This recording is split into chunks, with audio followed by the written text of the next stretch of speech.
Welcome to Just Asia, AHRC TV's weekly human rights program. These are the headlines. Earthquake victims in Nepal living in tents 3 years later. India removes draconian law from some parts of country. Cambodian journalist denied bail in espionage charges. Indonesian president does nothing to resolve acid attack case. Protests against job reservations in Bangladesh as unemployment rises. Pakistan opens first transgender school. Urgent appeal from Indonesia.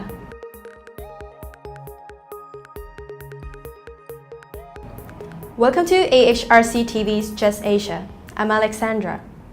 This week, Just Asia begins with Nepal, where April 25th marked the third year since the devastating Gorkha-centered earthquake in Nepal. The 2015 earthquake killed 8,979 people and destroyed around 900,000 homes. It is a tragedy that the government's rescue, relief, and reconstruction work has done little to ease the plight of the earthquake victims. Many victims continue living in tattered makeshift camps and tents, and an unhygienic environment.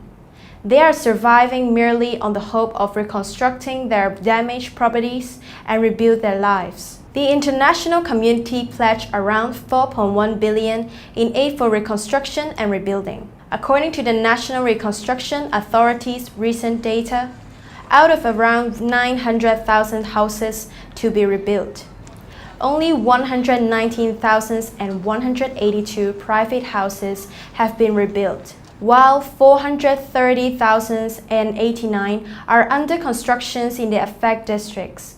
Of the 7,553 schools destroyed, only 3,500 have been rebuilt. Amidst the snail-paced reconstruction work, yet another monsoon is nearing.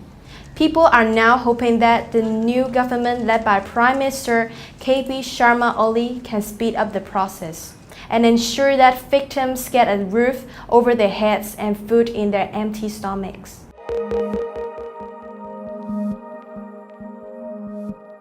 Next, India has finally withdrawn the draconian Armed Forces Special Powers Act of 1958 from the entire state of Meghalaya, and also from 8 out of 16 police stations in Arunachal Pradesh. The AFSPA gives special powers and immunity to the armed forces deployed in areas declared disturbed under the Act, effectively a license to kill a mere suspicion. Though welcome, the development is still inadequate, as the colonial era AFSPA continues in states like Nagaland and Jammu and Kashmir. Reports of uniformed officers killing unarmed civilians keep coming in from across these regions. The Indian government needs to remove the act completely from all states, it being incompatible with India's domestic and international human rights obligations.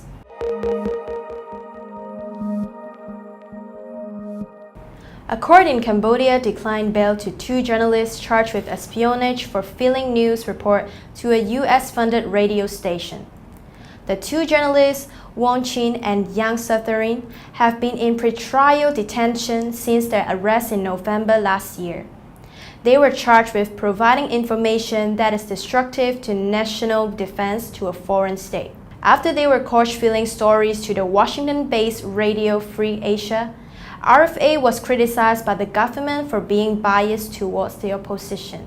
RFA shut down its Phnom Penh office in September 2017, complaining of a relentless crackdown on independent voices, which made it impossible for it to guarantee the integrity of RFA's journalistic mission.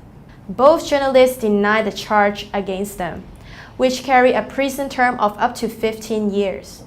After the April 19th hearing denying bail, a handcuffed Yeang Sothearin told reporters, "The government took revenge on us because we broadcast the real situation about Cambodia." Their case has compound concern about a crackdown on criticism and dissent by Prime Minister Hun Sen, who aims to extend his rule of more than 3 decades in the general election in July.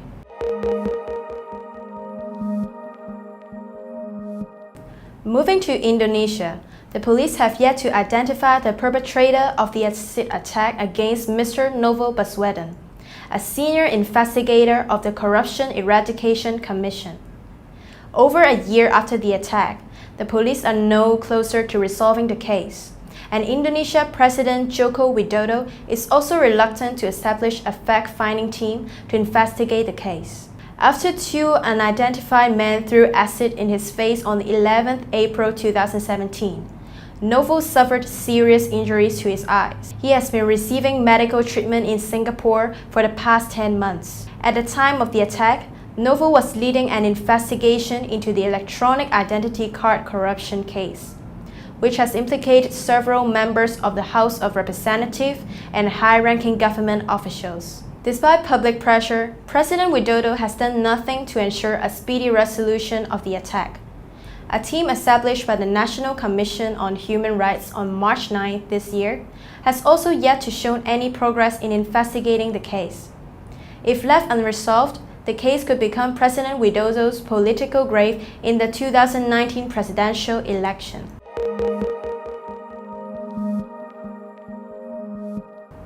Next, in Bangladesh, a large number of male and female students took to the streets, demanding reforms of the existing quota systems in the recruiting process of the Bangladesh Civil Service Commission on April 7. On the following day, the government deployed the police who button charge, fired rubber bullets and tear shells against students, resulting in countless injuries to the protesters. Many students have alleged that the ruling party activists have been torturing the students in the residential dormitories of the University of Dhaka for joining the protests. The Bangladesh government's policy of reserving a 56% quota for recruiting public employment has earned a bad reputation among public job aspirants. Preventing young job aspirants from securing employment, the government instead recruits candidates with ruling party affiliations. This is particularly troubling given that unemployed youth in Bangladesh has increased by 80,000 from 2016 to 2017. The country now has over 2.6 million unemployed youth.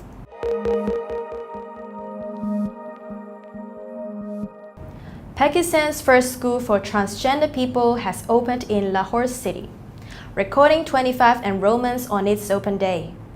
The Gender Guardian School is held by human rights activists, lawyers, teachers, and students as an unprecedented initiative to mainstream the marginalized community.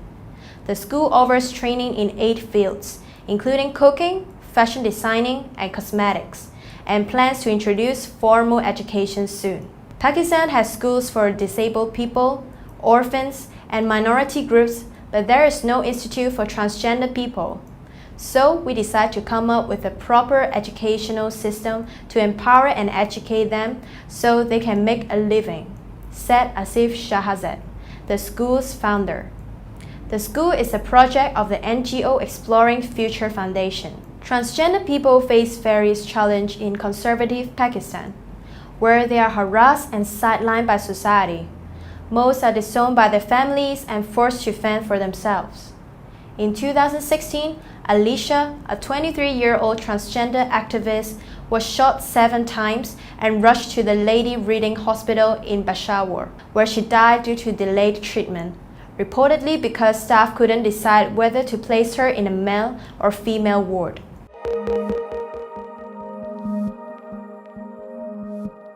Finally, the Urgent Appeals Weekly features one case from Indonesia.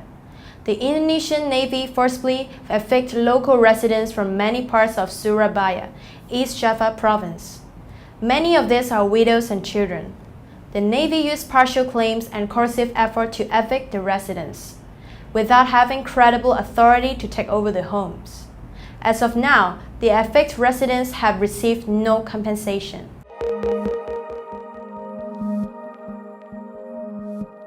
That is all for this episode of Just Asia.